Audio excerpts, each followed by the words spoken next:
Washington, la capitale nationale. Washington, souvent appelée Washington DC, selon les dernières estimations, elle est la 7e ville des États-Unis avec environ 680 000 habitants intramuros et une agglomération d'environ 6 millions. Toujours à Arlington, nous nous dirigeons vers le cimetière d'Arlington.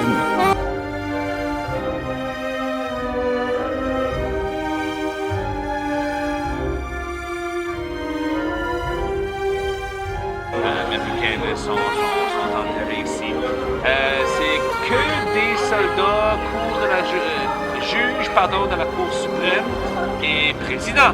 Parce que le président, c'est le chef de l'armée aussi, qui sont enterrés ici. C'est un important cimetière militaire où sont enterrées 290 000 personnes sur ce terrain de 2,5 km² et notamment des anciens combattants de toutes les guerres américaines.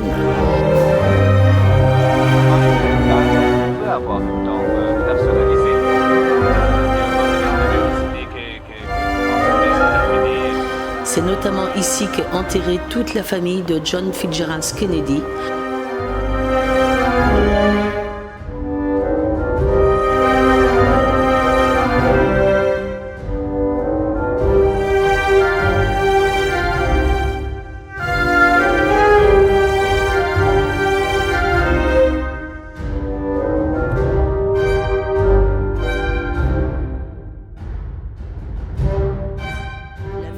Washington DC a tout pour plaire, spacieuse, propre, agréable et riche, avec ses administrations politiques concentrées au centre de la ville.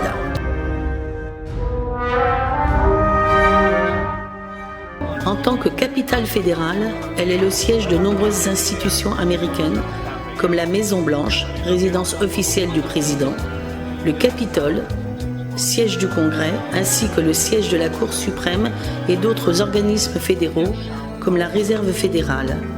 Elle accueille en outre 176 ambassades et représentations diplomatiques. Nous débutons par le National Mall, qui est un parc ouvert au public du centre-ville et bordé par de nombreux musées, monuments et mémoriaux.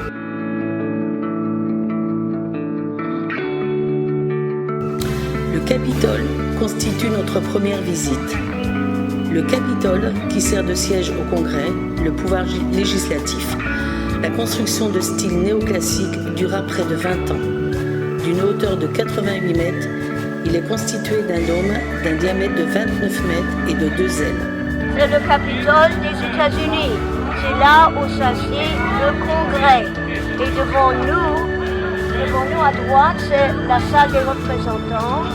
Et au centre, au-dessus de la coupole, la rotonde, c'est pour les cérémonies. Et à l'autre côté du rotonde, c'est le Sénat. Le dôme est surmonté depuis 1863 d'une statue en bronze de 5,94 m de haut, pesant 6,8 tonnes, représentant Libertas, une déesse romaine.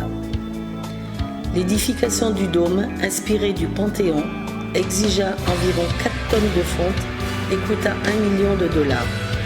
L'actuel parc du Capitole fait 110 hectares.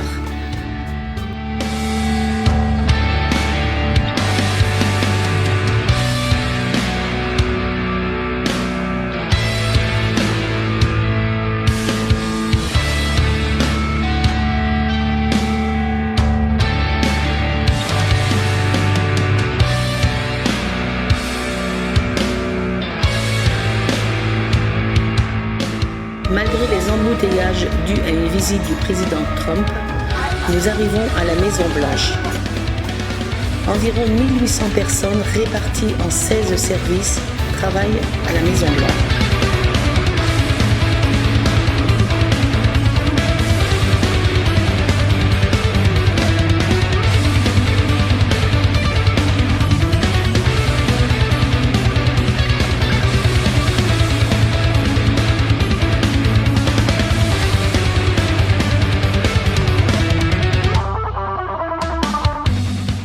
Pour terminer la journée, nous nous dirigeons vers le Lincoln Memorial, mais après une courte halte au Vietnam Veteran Memorial, dédié aux soldats américains, morts pendant la guerre du Vietnam.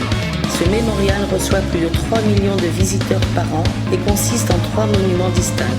Le mur de granit noir de Bangalore, long de 150 mètres, sur lequel sont gravés les noms des 58 156 Américains tués ou disparus. La statue des 3 soldats, inaugurée en 1984, le Vietnam Women's Memorial. Après cette courte halte, revenons au Lincoln Memorial, monument construit en l'honneur du 16e président des États-Unis.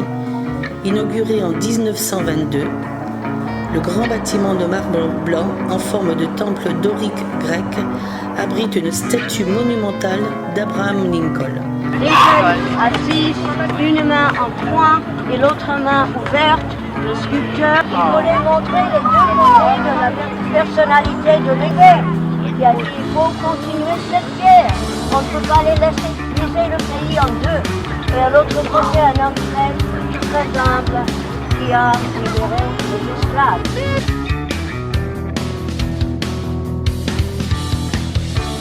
C'est avant que les musées ouvrent. Alors, je vais vous amener le sanctuaire national de la basilique de l'Immaculée Conception. Après une bonne nuit, le guide nous réserve une très belle surprise avec la visite matinale de la basilique nationale de l'Immaculée Conception, construite vers 1920 et terminée en 1961 avec les dons de centaines de milliers de donateurs dont les noms sont inscrits sur les murs. Les dimensions sont impressionnantes avec ses 140 mètres de long, 100 mètres de hauteur, un dôme de 32 mètres de diamètre, une surface de 12 000 mètres carrés, pouvant accueillir entre 3 500 fidèles assis ou 6 000 debout.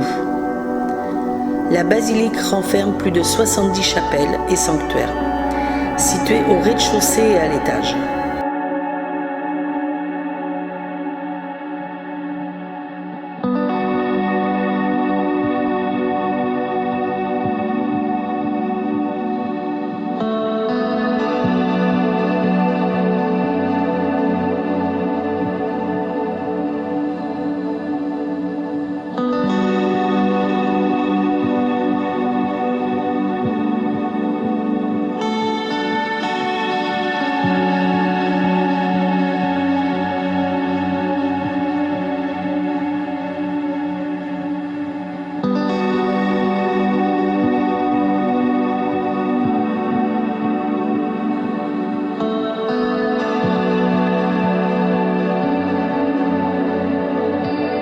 Comme la plupart des églises aux États-Unis, vous pouvez terminer votre moment de paix intérieure par un détour au Gift Shop.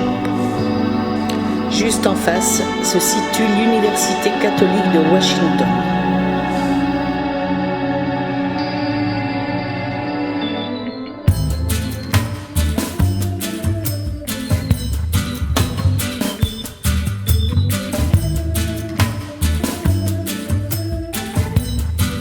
Après cette très belle visite, nous décidons de retourner au National Mall, qui est un parc ouvert au public du centre-ville.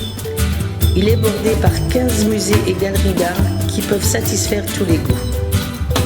À l'unanimité, le groupe fait le choix du National Air and Space Museum, qui possède la plus grande collection d'avions et de véhicules spatiaux du monde. Chaque année, il est visité par plus de 8 millions de personnes.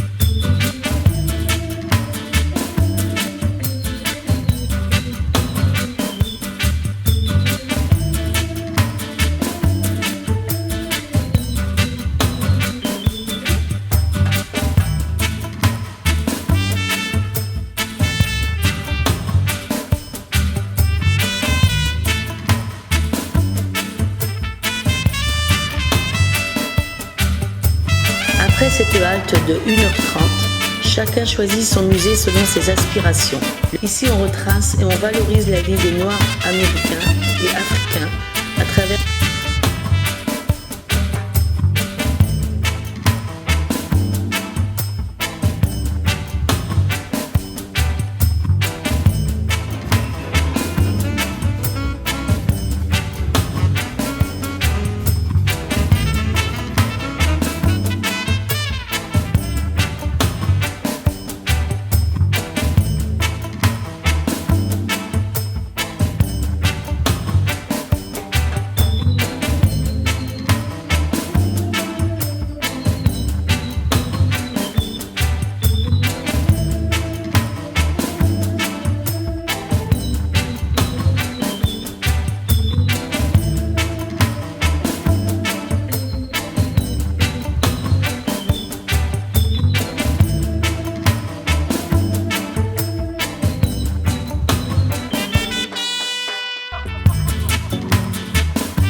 Après le déjeuner, nous apercevons le Jefferson Memorial, qui est un monument de 39 mètres de haut dédié à Thomas Jefferson.